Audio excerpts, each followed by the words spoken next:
Hello student, बहुत अच्छा सा क्वेश्चन पूछा जाने वाला और कई बार पूछे जाने वाला क्वेश्चन है। दिया गया निम्न अवक्रिया का औसत वेग तथा तात्क्षणिक वेग लिखिए। ओके, क्या लिखना है? औसत वेग और तात्क्षणिक वेग लिखना है। इंग्लिश में बोलते हैं एवरेज रेट या फिर इंस्टैंटेनियस रेट। ओके, ये रिएक्शन आपकी दी गई है, कोई रिएक्शन है, इसका आपको औसत वेग और तात्क्षणिक वेग लिखना है। बहुत सिंपल सा कॉन्सेप्ट है, एक बार देख लेंगे और 2 नंबर में हमेशा पूछे जाने वाला क्वेश्चन है। चलिए देखते हैं औसत वेग किसका लिखते हैं, तात्क्षणिक वेग किसका लिखते हैं। तो औसत वेग ऐसी रिएक्शन का लिखा जाता है जिसमें कुछ टाइम लगे, और इंस्टैंटेनियस यानी कि तात्क्षणिक वेग उसका हम लोग लिखते हैं जो तुरंत रिएक्शन हो जाए। तो चलिए बहुत सिंपल सा है, पहले हम लोग लिखते हैं औसत वेग। किसकी बात करते हैं? औसत वेग की। औसत वेग इसको बोलते हैं average rate. Okay, average rate. चलिए बहुत सिंपल सा है, सबसे पहले हम लोग जो रेट होती है उसको रिप्रेजेंट करते हैं आर से, नीचे लगाएंगे ए बी ई यानी कि एवरेज रेट। ओके, ये क्या हो जाएगा? आगे देखिए 4 लिखा है, जब 4 लिखा है तो उसको हम लोग लिख लेते हैं 1/4। ओके, आगे देखोगे क्या है, ये रिएक्टेंट है, रिएक्टेंट होगा तो आगे हम लोग माइनस लगा लेंगे, और ये कंसंट्रेशन चेंज होगी तो इसको हम रिप्रेजेंट करेंगे change in concentration of NH3। ये ऐसे हो जाएगा, और विद रिस्पेक्ट टू टाइम यानी कि टाइम के साथ चेंज होगा, ये हो जाएगा डेल्टा टी। ओके, आगे देखिए लिखा है 5O2, तो इसको कैसे लिखोगे? माइनस फिर लगाओगे, कितना है 5, कोएफिशिएंट है, ये हो जाएगा 1/5, और change in concentration of O2। Okay, और नीचे with respect to time change होगा यानी कि डेल्टा टी हो जाएगा। आगे चलते हैं, ये हमारा क्या था, रिएक्टेंट, तो ऐसे हो गया। आगे चलते हैं, प्रोडक्ट की बात करते हैं।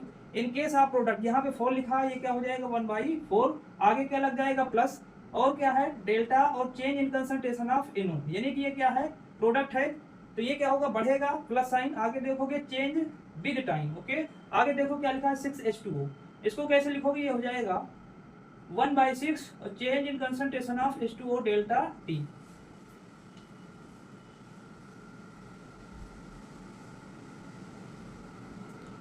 ओके, तो ये क्या है, हमारा एवरेज रेट है, इतना हो जाएगा। चलिए इंस्टैंटेनियस रेट लिखते हैं।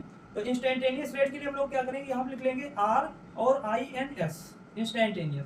आगे चलिए, अब कुछ नहीं करना है, ये बहुत शॉर्ट टाइम में रिएक्शन कंप्लीट होती है, इस वजह से जो डेल्टा है, डेल्टा के केस में हम लोग केवल डी ले लेंगे, स्मॉल डी। ये हो जाएगा कितना, 1/4 डी, और change in concentration of NH3, और क्या हो जाएगी ये dt। आगे लिखोगे क्या है, is equal to minus 1/5, delta के प्लेस पे क्या हो जाएगा dt, और ये हो जाएगा O2 अपान कितना हो जाएगा dt। ओके, आगे चलोगे, ये कितना हो जाएगा 1/4, और यहाँ पे प्लस, आगे क्या हो जाएगा change in concentration of NO यानी कि D, और ये क्या हो जाएगा NO, और नीचे क्या हो जाएगा dt, और आगे क्या लिखोगे H2O, तो ये हो जाएगा plus 1/6 change in concentration of H2O और dt। तो ये क्या है, हमारी एवरेज रेट है, ये क्या है, इंस्टैंटेनियस रेट। केवल डिफरेंस ये है, इसमें डेल्टा, इसमें क्या है डी। तो ऐसे क्या करते हैं, किसी भी रिएक्शन का एवरेज रेट और इंस्टैंटेनियस रेट लिखते हैं। यहाँ पे इतना हमारा क्या है, इधर वाला क्या है, रिएक्टेंट है, तो आगे देखो माइनस लगा है, ये प्रोडक्ट है, तो क्या होगा प्लस है, यानी कि रिएक्टेंट की कंसंट्रेशन घटेगी, प्रोडक्ट की कंसंट्रेशन इंक्रीज होगी। Thank you.